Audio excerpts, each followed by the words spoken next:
और आइए अब आपको लिए चलते हैं बीकानेर के नोखा, जहां मूलवा सिलवा गांव में भजन संध्या का आयोजन किया जा रहा है। गौसेवक संत पद्माराम कुलरिया की स्मृति में यह आयोजन किया जा रहा है। पद्म पैलेस में भजन संध्या का यह आयोजन चल रहा है। ख्यातिनाम कलाकार इसमें प्रस्तुतियां दे रहे हैं। पद्म स्मारक की प्रदेश भर में चर्चा है। पिता की स्मृति में बेटों ने यह पद्म स्मारक बनाया है। पद्म स्मारक में पिता के जीवन संघर्ष की झलक देखने को मिलती है। पद्म स्मारक में डिजिटल लाइब्रेरी बनाई गई है और सोमवार को पद्म स्मारक का लोकार्पण किया जाएगा। राज्यपाल कलराज मिश्र लोकार्पण करेंगे। योग गुरु बाबा रामदेव समेत संत महंत इस कार्यक्रम में शिरकत करेंगे। बाबा रामदेव का योग स्पेशल सेशन भी आयोजित किया जाएगा। कानाराम शंकर और धर्म कुलरिया ने इस आयोजन के साथ एक नजीर पेश की है।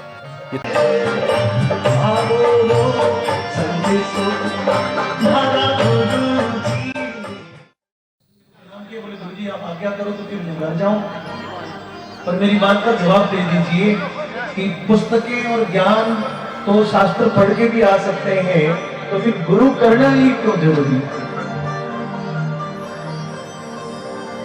गुरुजी ने कोई जवाब तो नहीं दिया, परंतु एक कपड़े की पोटली जो है वो बालक नरेंद्र के हाथ में पकड़ा दी और बोला कि बेटा इस बात का जवाब फिर कभी दे देंगे, लेकिन अभी मुझे भी देरी हो रही है, मेरी माला का समय हो रहा है और तुमको भी अपने घर जाना है। एक काम करना, जाने से पहले ये जो पोटली में दे रहा हूं उस स्थान पर इस पोटली को पहुंचा के फिर घर चले जाना। बालक नरेंद्र ने वो कपड़े की पोटली ले ली, आश्रम से बाहर आए। नदी के किनारे नाविक जो है वो अपनी सवारी का इंतजार कर रहा था। बालक नरेंद्र नाव में जाके बैठे और नाविक ने पूछ लिया कि भैया किधर चलना है। तो बालक के मन में आया कि पहले गुरुजी का ही काम कर दो। बालक नरेंद्र ने वो पोटली नाविक को पकड़ा दी कि इसमें जो पता लिखा हुआ है वहां चलना है।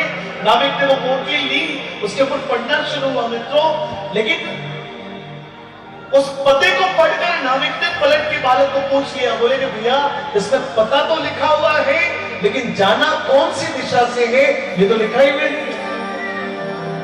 तो बोले गुरुजी नहीं तो बताएंगे, चलो रुको मैं वापस जाता हूं। बालक नरेंद्र फिर भागे भागे अंदर गए, कुटिया का दरवाजा, बोले गुरुजी कहां है? बोलो। बोले कि आपने पता तो लिखा, परंतु उसमें जाना किधर से है वो दिशा तो लिखी नहीं। बालक को अंदर बुला के गुरुजी ने कहा कि बालक पिछले 2-3 दिनों से तो पूछ रहा था कि पढ़ने से भी ज्ञान प्राप्त हो सकता है, लेकिन उसकी दिशा क्या होनी चाहिए, उस दिशा को जानने के लिए गुरुजी का रास्ता, गुरुजी बताएंगे कि आपको कौन सी दिशा से जाना है। इसलिए हमारे जीवन में गुरु की आवश्यकता है। आज जब हम इस पार्क में विचरण घूम रहे थे तो मुझे कहीं से भी नहीं लगा कि संत जी हमारे बीच में नहीं, और सच है, वास्तव में बड़ा अद्भुत करिश्मा कर दिया धर्म जी। धर्म की जय है। और विश्व की सबसे बड़ी तकलीफ पूरी बता रहे थे कि विश्व के लोग इसको देखने के लिए आ रहे हैं कि इसको बनाया कैसे है। लेकिन ऐसे पिता तुल्य गुरु की जब प्रेरणा इन पुत्रों को हो तो मित्रों दुनिया का ग्रह नक्षत्र भी धरती पर आ सकता है। ये साबित हुआ है कि सिल्वा की धरती पर ऐसा नक्षत्र उतर आया है जो आदि अनादि काल तक उस याद को चिरकाल तक उसको जीवित रखेगा।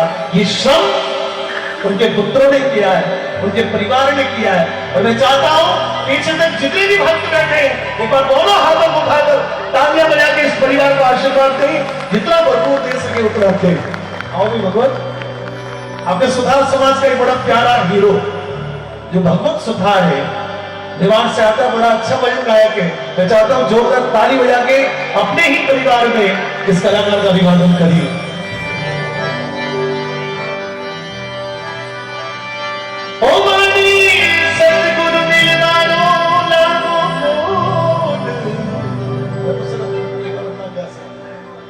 बोले सतगुरुदेव भगवान की। देखो बाकी सब काम तो कुलरिया परिवार ने कर दिए और भजन गाने वाले कर लेंगे, लेकिन आपके हिस्से में केवल जय आई है और ताली, और उसमें ही वंचित रह जाओगे तो बहुत बड़ा पछतावा रहेगा। इसलिए बोल दीजिए बोल सतगुरुदेव भगवान की,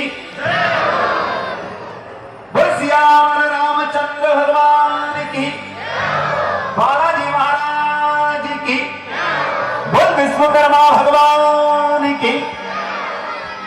साहब, कल से एक नया अध्याय, एक नया इतिहास लिखा जाएगा।